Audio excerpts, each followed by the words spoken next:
Setiap insan sudah pasti akan mati. Hanya saja, manusia pada umumnya tidak suka, bahkan sangat takut pada kematian. Bagi sebagian orang, kematian sangat menakutkan. Mereka membayangkan kematian sebagai peristiwa yang amat tragis dan mengerikan. Dalam buku Mizan al-Amal, Imam Ghazali menjelaskan beberapa alasan mengapa manusia takut terhadap kematian. Pertama, karena ia ingin bersenang-senang dan menikmati hidup ini lebih lama lagi.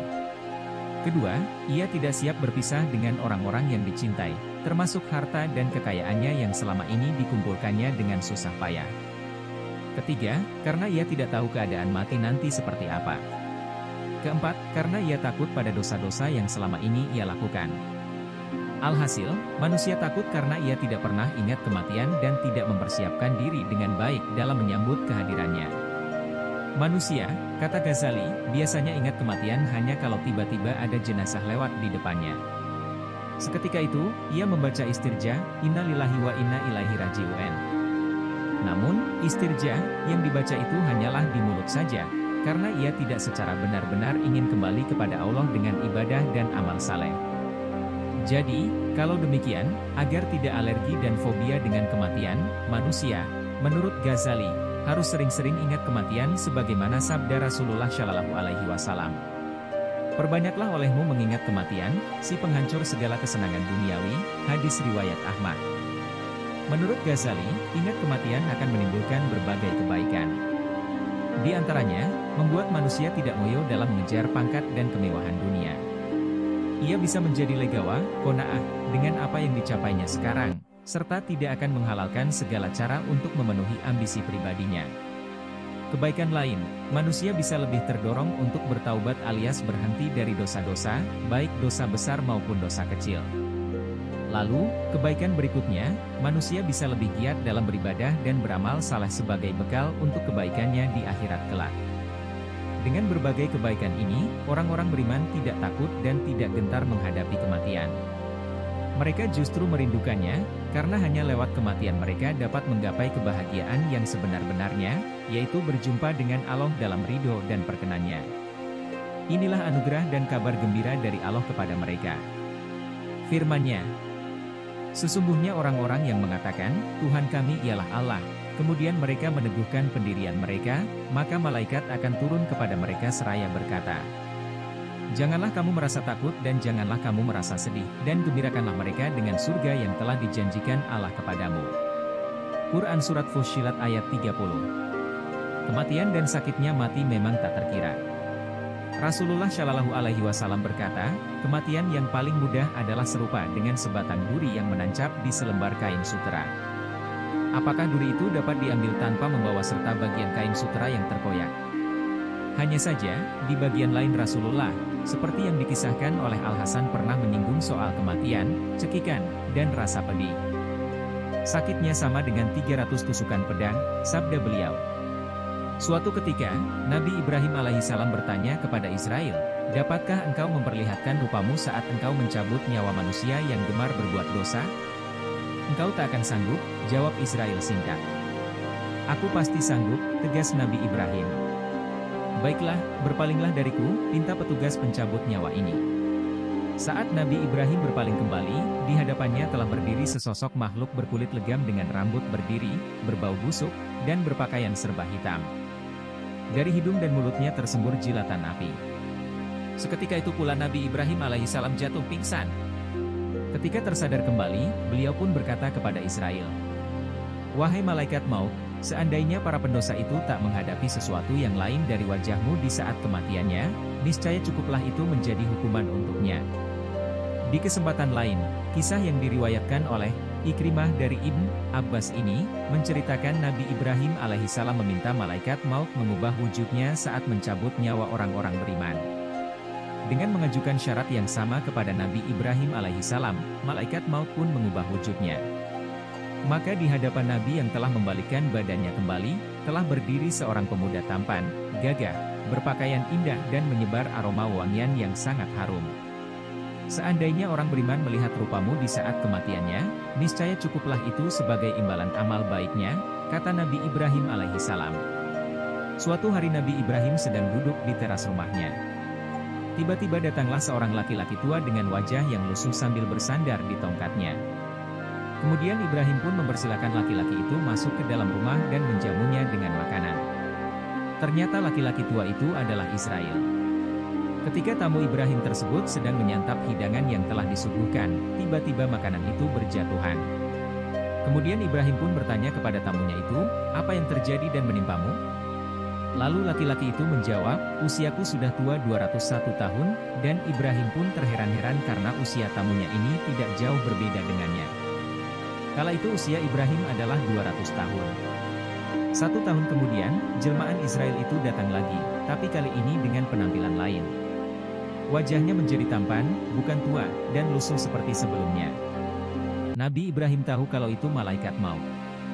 Sebelum malaikat maut mencabut nyawanya, Nabi Ibrahim berkata kepadanya, "Hai malaikat maut, apakah kamu pernah tahu ada seorang kekasih yang tega mencabut nyawa orang yang dicintainya?" Malaikat maut naik ke langit untuk melaporkan kepada Allah bahwa kekasihnya ini protes. Allah berkata, "Katakanlah kepada kekasihku, apakah seorang kekasih tidak suka bertemu dengan orang yang dicintainya?" Kemudian Israel kembali kepada Ibrahim. Ia menyampaikan apa yang dikatakan Tuhannya. Mendengar jawaban Allah, Ibrahim berkata kepada dirinya, "Tenanglah diriku untuk saat ini." Tak lama malaikat maut pun mencabut nyawa Nabi Ibrahim. Diriwayatkan, ketika ruh Nabi Ibrahim alaihissalam akan dicabut, Allah subhanahu wa ta'ala bertanya kepadanya, "Bagaimana engkau merasakan kematian wahai kawanku?" Seperti sebuah pengait yang dimasukkan ke dalam gumpalan bulu basah yang kemudian ditarik, jawab Ibrahim. "Yang seperti itulah, sudah kami ringankan atas dirimu," firman-Nya. Tentang sakratul maut, Rasulullah bersabda, "Manusia pasti akan merasakan derita dan rasa sakit kematian, dan sesungguhnya sendi-sendinya akan mengucapkan selamat tinggal satu sama lain seraya berkata, 'Sejahteralah atasmu, sekarang kita saling berpisah hingga datang hari kiamat kelak.'" Tatkala Rasulullah terbaring lemah, datang malaikat Jibril menemui Rasulullah dan berkata, "Malaikat maut ada di pintu, meminta izin menemuimu, dan tidak pernah meminta izin kepada seorang pun sebelummu." Rasulullah mengizinkan malaikat Israel masuk. Setelah masuk malaikat Israel berkata, "Assalamualaikum wahai Rasulullah. Allah mengutusku untuk memberikan pilihan kepada MU antara tetap tinggal di dunia atau bertemu dengan Allah di akhirat." Dan Rasulullah akhirnya memilih untuk bertemu dengan Allah SWT. Jika Nabi Ibrahim sempat tawar-menawar dengan Allah dan malaikat Israel tentang kematiannya, Nabi Musa lebih dramatis lagi. Ketika malaikat maut datang kepada Nabi Musa, kemudian meminta izin untuk mencabut nyawanya, maka Nabi Musa menampar malaikat itu hingga rusak matanya. Dalam hadis riwayat Bukhari dari Abu Hurairah berkata, malaikat maut diutus kepada Musa. Ketika dia datang, Musa menamparnya. Lalu malaikat maut kembali kepada Tuhannya dan berkata, "Engkau telah mengutusku kepada seorang hamba yang menolak mati." Lalu Allah mengembalikan matanya, yang rusak karena tamparan Musa. Allah berfirman kepadanya, "Kembalilah kepada Musa. Katakan kepadanya agar dia meletakkan tangannya di punggung sapi jantan, maka bulu sapi yang tertutup oleh tangannya itulah sisa umurnya. 1 bulu 1 tahun. Musa berkata, "Ya Rabbi, setelah itu apa?" Malaikat menjawab, "Maut."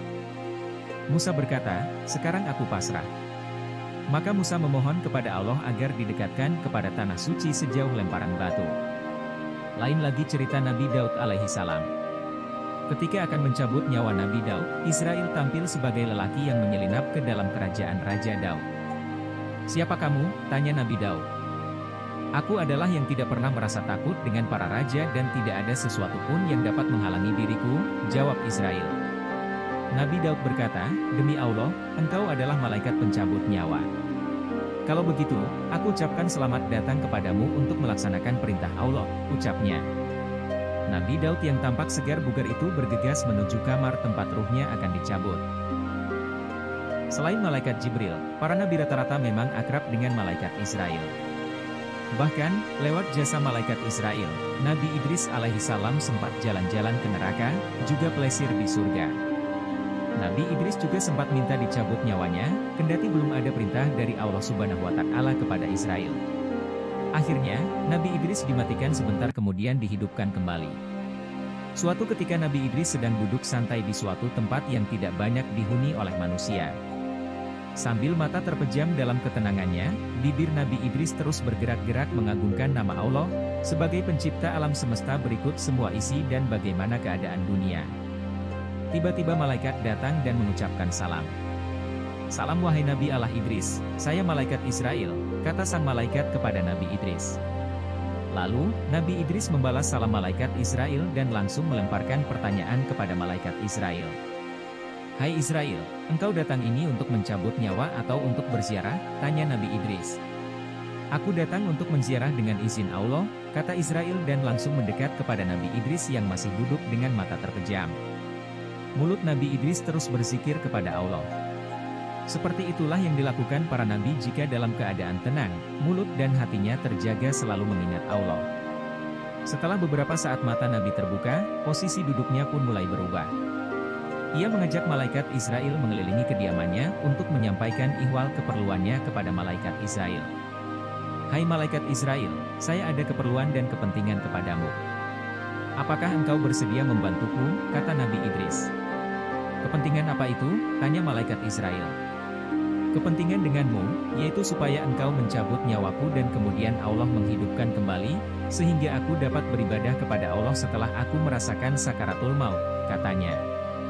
Mendengar permintaan Nabi Idris, malaikat Israel sedikit kaget. Dengan berat hati, ia mesti menolak. Permintaannya itu tidak dapat dipenuhi, meski sang Nabi merupakan kekasih Allah yang diutus ke bumi.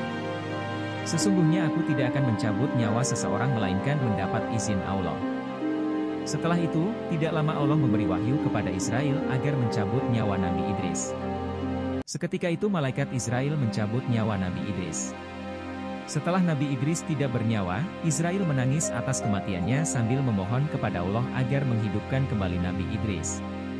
Kemudian, Allah mengabulkan permohonan Israel, Nabi Idris hidup kembali dan mereka berdua kembali berdialog. Tentu Israel yang bertanya lebih dulu kepada Nabi Idris, setelah ia dihidupkan kembali dari kematian. "Hai saudaraku, bagaimana rasanya sakaratul maut itu?" tanya Israel. "Sesungguhnya rasa sakaratul maut itu saya umpamakan binatang yang hidup itu dilapah kulitnya, dibuang kulitnya semasa hidup-hidup. Dan begitulah rasanya sakaratul maut bahkan lebih 1000 kali sakit," katanya. Israel menegaskan kepada Nabi Idris, padahal sesungguhnya ia mencabut nyawa para nabi dengan lemah lembut. Tidak seperti makhluk lainnya yang merasakan rasa sakit yang begitu dahsyat. "Secara halus dan berhati-hati aku mencabut nyawa yang seperti itu," katanya. Allah berfirman, "Katakanlah, sesungguhnya kematian yang kamu lari daripadanya, maka sesungguhnya kematian itu akan menemui kamu, kemudian kamu akan dikembalikan kepada Allah, yang mengetahui yang gaib dan yang nyata, lalu Dia beritakan kepadamu apa yang telah kamu kerjakan." Quran Surat Al-Jumu'ah ayat 8. Kematian yang akan datang tidak terduga itu membuat kita menyadari satu hal, bahwa satu-satunya hal yang bisa kita kendalikan adalah amal yang kita lakukan. Yaitu dengan mempersiapkan diri dengan memperbanyak amal saleh, karena kelak kita akan dimintai pertanggungjawaban terhadap apa yang telah dikerjakan semasa hidup di dunia. Wallahu alam.